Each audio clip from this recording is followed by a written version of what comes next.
హైదరాబాద్ ఈ పేరు వినగానే అందరికీ గుర్తుకొచ్చేది చార్మినార్.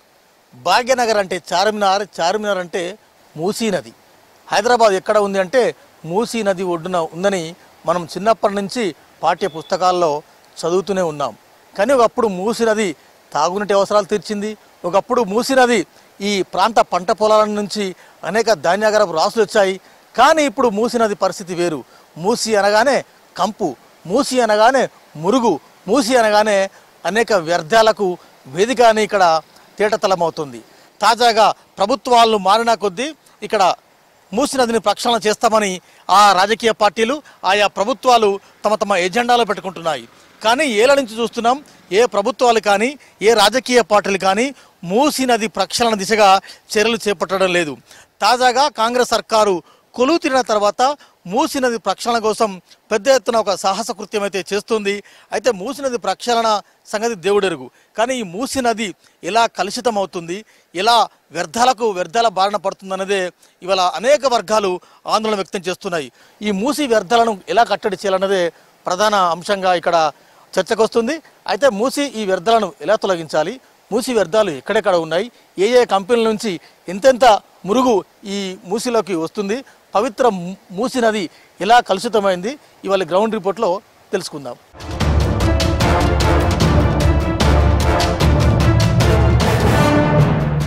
ఒకవైపు మురుగు, మరొక వైపు కబ్జాలు మూసీ స్వరూపాన్ని పూర్తిగా మార్చేశాయి అనడానికి ప్రస్తుతం నేనున్న ఘటనాస్థలే ప్రత్యక్ష తార్కణం.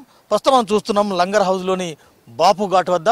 ఇటీవలే 2 రోజుల క్రితం ఒక వరుసగా కలుషితాలు వ్యర్థాలు మూసీలో కలుపుతున్న లారీలను రెడ్ హ్యాండెడ్గా స్థానికులు పట్టుకున్నారు. ప్రస్తుతం కొంతమంది స్థానికులు ఉన్నారు, వారితో కూడా మాట్లాడించే ప్రయత్నం చేద్దాం. చెప్పండి, ఏంది ఇటీవల అంటే మూసీ మీద ప్రభుత్వం పెద్ద ఎత్తున కదులుతుంది, మూసీ ప్రక్షాళన చేయాలని అధికారులు అంటున్నారు. మరోవైపు ఇక్కడ కలుషితాలు చాలా విపరీతంగా అవుతున్నాయి. ఏం జరుగుతుంది ఇక్కడ? స్వామి, మేము గత ఒక 6 months నుంచి మాకు ఇది ఒక వ్యర్థాలది మాకు ఇన్ఫర్మేషన్ కొంచెం ఇలా చెప్పారు. ఇక్కడ ఏదో స్మెల్ వస్తుంది మాకు. ఇక్కడ ఏంటంటే పక్కనే ఒక టెంపుల్ ఉంటుంది స్వామి. ఆ టెంపుల్లో మనము ఆంజనేయ స్వామికి సింధూరం పెడితే మార్నింగ్ వరకు మొత్తం బ్లాక్ అయిపోతుంది. అది మార్నింగ్ వరకు బ్లాక్ అయిపోతుంది. సో సిల్వర్ ఐటమ్స్, వెండి, బంగారు ఆభరణాలు మొత్తం బ్లాక్ అయిపోతున్నాయి. అసలు ఇది ఏమైతుంది? ఇంత పొల్యూషన్ ఎట్లుంది? వాటర్ తోటి ఇంత పొల్యూషన్ ఎట్లా వస్తుంది? అసలు ఏంది అని చూస్తే ఏసీలు కూడా మనం పెట్టుకుంటే ఒక కొత్త ఏసీ 3 monthsలో నీకు మొత్తం హోల్స్ పడిపోతున్నాయి. స్వామి, మనకి ఏమైనా ప్రాబ్లం కానివ్వండి, మనం కొంచెం ఒక 3 places, ఒకటి టిప్పన్ పూల్ దగ్గర ఒక బ్రిడ్జ్ ఉంటుంది, ఇక్కడ ఒకటి ఉంటుంది, రింగ్ రోడ్ దగ్గర 3 bridges ఉంటాయి. వీళ్ళు ఎక్కడ చల్లుతున్నారో చూద్దాం మనము అని మేము ఒక గ్రూపులుగా ఏర్పడి 5 మంది అక్కడ 5 మంది ఇక్కడ 1 o'clock నుంచి ఇట్లా మేము పెట్టుకొని కాపలా కాచుకుంటూ ఉంటే ఒక బ్యాచ్ ఇక్కడ ఉండే స్వామి. వాళ్ళు ఏం చేశారు, ఇమీడియట్లీ స్వామి ఇట్లా సో ఇట్లా ఒక వెహికల్ వస్తున్నది అంటే మేమేమన్నామంటే వెహికల్ వస్తుంది కదా, అది ఎక్కడ వెళ్తుంది చూడండి మీరు. ఖాళీ అది మొత్తం చేసినాక మనం పోయినాక రెడ్ హ్యాండెడ్గా పట్టుకుందాం, లేకపోతే మళ్ళీ వాళ్ళు అది ఇది అంటారు అని చెప్పేసి మేము చేసాం. స్వామి ఏంది ఇది అంటే, లేదంటే ఇది మనం వచ్చేసి మేము డ్రైనేజ్ వాటర్ అంటే డ్రైనేజ్ వాటర్ వచ్చేసి డ్రైనేజ్లో కలపాలి, కానీ నువ్వు ఇక్కడ ఎందుకు తీస్తున్నావు స్వామి అని మేము గట్టిగా అడుగుతుంటే నాకు పక్కకు తీసుకెళ్ళి మేనేజ్ చేయడానికి చూస్తున్నారు. మేము అన్నాం, స్వామి నువ్వు చేసేది ఇక్కడ చిన్న పిల్లలు ఈ మధ్యలో పల్స్ రేట్ పడిపోయి 10-15 మంది పిల్లలు చనిపోయారు స్వామి. యాక్చువల్గా ఇట్లాంటి వ్యర్థ జలాలు ఇంకా ఈ పరివాహక ప్రాంతంలో ఎంతమంది చేస్తున్నారో, ఎట్లా చేస్తున్నారో, ఇది మేము ఏదో ప్రభుత్వ యంత్రాంగం చేసే పని మేము చేస్తున్నాం స్వామి. పట్టి ఇచ్చినాం. ఇప్పుడు ఏ యంత్రాంగం నాకు చూడండి స్వామి, ఇదంతా చూడండి డంపింగ్ యార్డ్, ఇదంతా ఎంక్రోచ్మెంటు. నా రెవెన్యూ వాళ్ళు లేరు ఇప్పటి వరకు, నా రెవెన్యూ లేదు, పొల్యూషన్ లేదు, నా జిహెచ్ఎంసీ లేదు, నా ఏది లేదు స్వామి. మేము మన ఎఫ్ఐఆర్ కాపీ అయితే తీసుకున్నాం. ఇప్పుడు ఈ ల్యాండ్ ఓనర్ మీద కేసు లేదు స్వామి. ఈ ల్యాండ్ ఓనర్కు తెలియకుండా, లీజు లేకుండా అది ఎలా, అది అంత బందోబస్తు అప్పుడు రాత అయితే చేసేది ఉండదు కదా స్వామి. కలుషితాలు కలిపే ఒక ముఠా ఉంది అండ్ ఒక్కొక్క లారీకి ఒక్కొక్క ట్యాంకర్కు వేలకు ఇస్తున్నారా? అవును స్వామి, ఒక్కొక్క లారీకి 2 లక్షలు తీసుకొని తెచ్చి ఇక్కడ డంపింగ్ యార్డ్లో చేస్తుర్రంట. ల్యాండ్ ఓనరు 25,000 తీసుకుంటున్నంట స్వామి. ఇదొక వ్యాపారం లెక్క చేస్తుర్రు. ఇక్కడ చాలా పెద్ద ముఠా ఉన్నది. చాలా మందికి తెలిసి కూడా ఎవరు చెప్పలేకపోతుర్రు. కానీ కొన్ని ఏళ్ళ నుంచి ఇలాంటి కంపు వస్తున్నది, కొన్ని ఏళ్ళ నుంచి ఇలాంటి మురుగు వస్తున్నది, చాలా యథేచ్ఛగా వస్తున్నారు, తీసుకొస్తున్నారు, దాన్ని కలుపుతున్నారు. మరి అంటే అంటే పోలీసులు కానీ, హెచ్ఎండిఏ కానీ, పొల్యూషన్ కంట్రోల్ బోర్డు కానీ వాళ్ళు ఏం చేస్తలేరా? ఎవరు కూడా ఇప్పటివరకు రాలేదు స్వామి. ఇప్పటివరకు ఇది ఆ నైట్ కూడా పోలీసు వాళ్ళు వచ్చారు, ఏదో నామమాత్రానికి వచ్చారు, వెళ్ళిపోయారు. దాని మీద తర్వాత ఎటువంటి చర్యలు లేవు, ఎటువంటి లేదు. ఇప్పుడు మీరు చూసినట్టయితే ఈ ల్యాండ్ కూడా మొత్తం మూసి ఎంక్రోచ్మెంట్ అవుతుంది. అక్కడ కొంచెం మట్టి పోసుకుంటా కొంచెం మట్టి పోసుకుంటా ఎంక్రోచ్మెంట్ చేస్తారు. ఏమన్నంటే పట్ట ల్యాండ్ ఆ ల్యాండ్ అంటారు. మొత్తానికి మూసి వెంట ఏవైతే ఫ్యాక్టరీలు ఉన్నాయో, మూసి వెంట ఏవైతే రసాయన ఫ్యాక్టరీలు ఉన్నాయో, చావుకు దగ్గర చేసే అలాంటి రసాయనాలను, అలాంటి కుళ్ళును, అలాంటి కంపును మూసిలో కలపకుండా మొదటగా చర్యలు తీసుకోవాల్సిన అవసరం ఉంది. చూద్దాం ఇది ఇక్కడ స్పాట్, మరొక స్పాట్ దగ్గర ఎట్లా కలుషితమవుతుంది.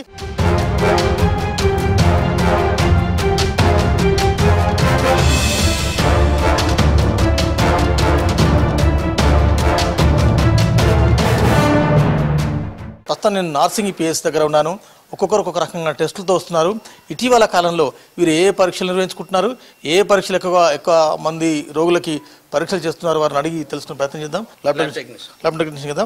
ఓవరాల్గా మూసి పరివాహక ప్రాంతంలో చాలామంది ఎఫెక్టెడ్ పీపుల్ ఉన్నారు. ఏ రకమైన టెస్టులకు ఇక్కడికి వస్తున్నారు ఎక్కువ? ఈ మధ్యలో అయితే ఈ కొంతకాలంగా ఫీవర్ కేసెస్ ఎక్కువ వస్తున్నాయి. డెంగ్యూ, మలేరియా, చికెన్ గున్యా ఇట్లాంటివి చాలా మంచిగా వస్తున్నాయి ఈ మధ్యలో అయితే. రోజుకు ఈ మధ్యలో పెరిగినాయి 22-30 కేసెస్ వస్తున్నాయి పర్ డే. మేడం మీరు చెప్పండి, మూసి వెంట అనేక మంది బాధితులు వస్తున్నారు. దోమకాటు బాధితులు, మలేరియా, డెంగ్యూ రకరకాలు వస్తున్నారు. కానీ సేమ్ టైంలో దీర్ఘకాలిక వ్యాధిగ్రస్తులు కూడా అటువైపు చాలా ఎక్కువగా ఉంటున్నారు. మీరు అంటే ఏ రకమైన అంశాలు మీరు నోటీస్ చేస్తున్నారు? ఒకవేళ మాకు డెంగ్యూ కానీ మలేరియా కానీ ఏదైనా పాజిటివ్ కేసెస్ వస్తే మేము ఆ ఇళ్ళకి వెళ్ళి ఆ చుట్టూ సర్వే చేస్తామండి. చేసి అక్కడున్న వాళ్ళకందరికీ కూడా మళ్ళీ రక్త సేకరణ అవన్నీ చేసి ఆ చుట్టూ కూడా పరిసరాలన్నీ కూడా శుభ్రం చేయించి స్ప్రేలు చేయిస్తాము. ఒకవేళ డెంగ్యూ కేసు అయితే ఇంట్లోకి వెళ్ళి ఆ రూమ్లో కూడా ఎవరికైతే కేసు ఉంటుందో ఆ కేసుకు కూడా లోపల కూడా స్ప్రే చేయించి ఆ చుట్టూ ఉన్న వాళ్ళకు కూడా రక్త పరీక్ష చేయించుకొని తీసుకొని వాళ్ళకి మళ్ళీ ఏమైనా పాజిటివ్ వస్తే వాళ్ళకి ట్రీట్మెంట్ ఇవ్వడము, చుట్టూ దోమతెరలు వాడమని చెప్పడము, దోమలు రాకుండా ఈవినింగ్ టైంలో తలుపులో వేసేసుకోమని చెప్పడము, మళ్ళీ ఏమన్నా చెత్త చెదరం అంటే కొబ్బరి బండలు కానీ పనికిరాని టైర్లు కానీ అవన్నీ ఏమైనా ఉంటే వాటిని తీసేసి శుభ్రం చేసుకోమని చెప్పడం. మీరు ఫీల్డ్ స్టాఫ్ కదా, మూసి వెంట అనేక మురుగు కంప అంతా చూస్తున్నాం. కొన్ని సంవత్సరాల నుంచి, కొన్ని ఏళ్ళ నుంచి కూడా అనేక మంది బాధితులు వస్తున్నారు, పోతున్నారు, చాలామంది చనిపోతున్నారు. కానీ ఇటీవల కాలంలో మూసిలో కంపు ఎక్కువ అవుతుంది, మురుగు ఎక్కువ అవుతుంది, అనేక మంది వివిధ వ్యాధుల బారిన పడుతున్నారు. మీరు ఫీల్డ్కి వెళ్ళేటప్పుడు ఏ వ్యాధులు, ఏ అంశాలు మీరు నోటీస్ చేసినారు? అంటే మేము ఎక్కువగా డెంగ్యూ, మలేరియా అయితే లేదండి. ఇప్పుడు డెంగ్యూ ఎక్కువ ఉంది. అయితే అది దేనివల్ల వస్తుందంటే ఇంట్లో లార్వా అనేది పాజిటివ్ ఉంటేనే అది డెంగ్యూ వస్తుంది. డెంగ్యూ, మలేరియా మీరు ఇవన్నీ కొంత టెస్టులు చేస్తున్నారు, మెడిసిన్స్ ఇస్తున్నారు, అంతవరకు ఓకే. కానీ కొద్దిగా లాంగ్ దీర్ఘకాలిక వ్యాధుల బారిన పడి కూడా కీళ్ళ నొప్పులు, కీళ్ళవాతం, పక్షవాతం ఇట్లాంటివి కూడా వస్తున్నాయి, డయాబెటిక్ ఇవన్నీ వస్తున్నాయి. అంటే మూసి ఎఫెక్టెడ్ ఏరియాల్లో ఏ వ్యాధులు ఎక్కువగా వస్తున్నాయి? మీరు ఏ ఇష్యూస్ మీ నోటీస్లో ఉన్నాయని? అంటే సార్ ఇక్కడ వాటర్ అందరూ బాయిల్ అంటే వాటర్ బయట నుంచి తెచ్చుకుంటారు. మన ఈ మంజీరా వాటర్ రావు అనమాట. బయట వాటర్ తాగడం వల్ల కూడా వీళ్ళకు ఎఫెక్ట్ అవుతుంది బాగా. అది కాచుకొని తాగమంటే చెయ్యరు. ఇక్కడ నీళ్లకు కొంచెం ప్రాబ్లం ఉంది కాబట్టి ఆ నీళ్లను వాళ్ళు వారం రోజులు అలాగే పెట్టుకుంటున్నారు. అలా పెట్టుకోవడం వల్ల లార్వా అనేది డెవలప్ అయ్యి ఈ జ్వరాలకు, రోగాలకు, చికెన్ గున్యా ఇలాంటివి చాలా జబ్బులు వస్తున్నాయి. రైట్, చూద్దాం. మూసి బారిన పడి అనేక మంది రోగాల పాలవుతున్నారు. అంతేకాదు మూసి వెంట ఇంకేం వ్యాధులు వస్తున్నాయి, మూసి వెంట కలుషితం ఎట్లా ఉంటుంది, ఆ మురుగు ఎలా కలుస్తుంది, మునుముందు ప్రదేశాల్లో తెలుసుకుందాం.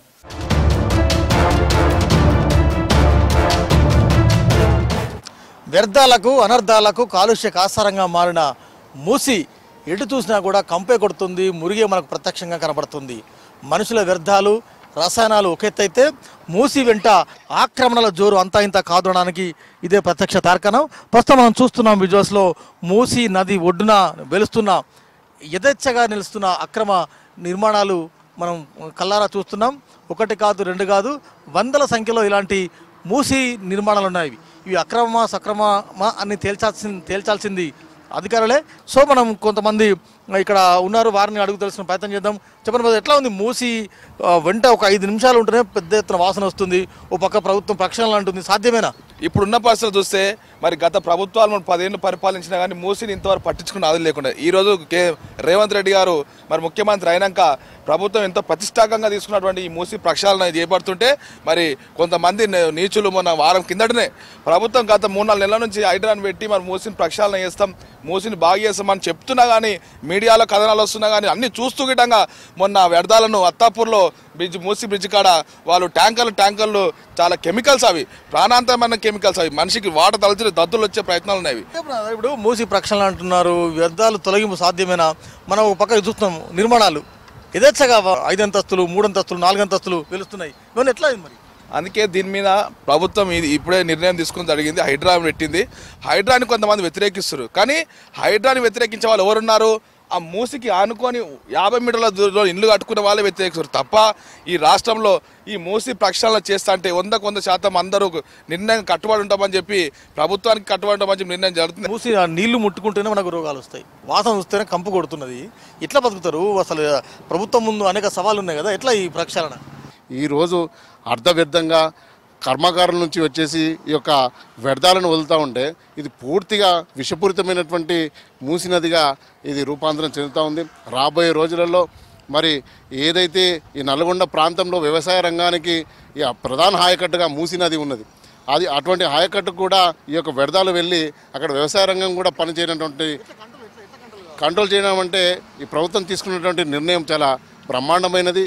ఇవాళ మూసి ప్రక్షాళన అంటున్న క్రమంలో ఈ నిర్మాణాల సంగతి ఏంది?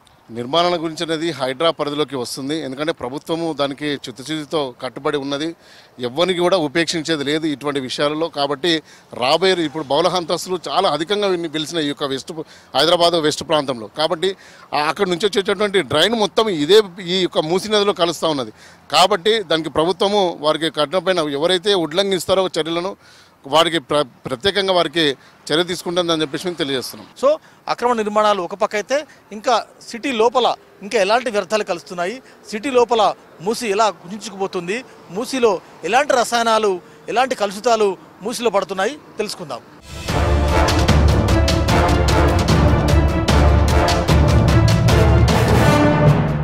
ప్రపంచవ్యాప్తంగా కూడా అత్యంత డేంజరస్ నది ఏదన్నా ఉంది అంటే ఇప్పుడు మూసి నది అని చరిత్ర పుటలకు ఎక్కింది. ఒక్కసారి మూసి నది ఒడ్డున నేను ప్రస్తుతం ప్రయాణిస్తున్నాను, కనీసం ఒక్క సెకండ్ కూడా ఒక్క నిమిషం కూడా ముక్కు మూసుకొని పరిస్థితి, ముక్కు పుటలదేలా దుర్గంధం వెదజల్లుతుంది. అనేక రకమైన వ్యర్థాలు ఈ మూసిలోకి వచ్చేస్తున్నాయి. ప్రస్తుతం మనం చూస్తున్నాం మూసి ఎంత పొల్యూషన్ ఉందో కూడా మనం ప్రస్తుతం చూస్తున్నాం.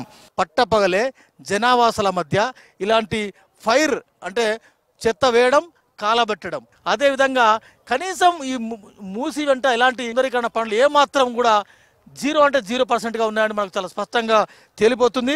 ఎటు చూసినా కూడా ముక్కు పుట్టలు అదిరిపోయేలా దుర్గంధం వెదజల్లుతుంది. ఒక్కసారి మనం ఇటువైపు చూద్దాం.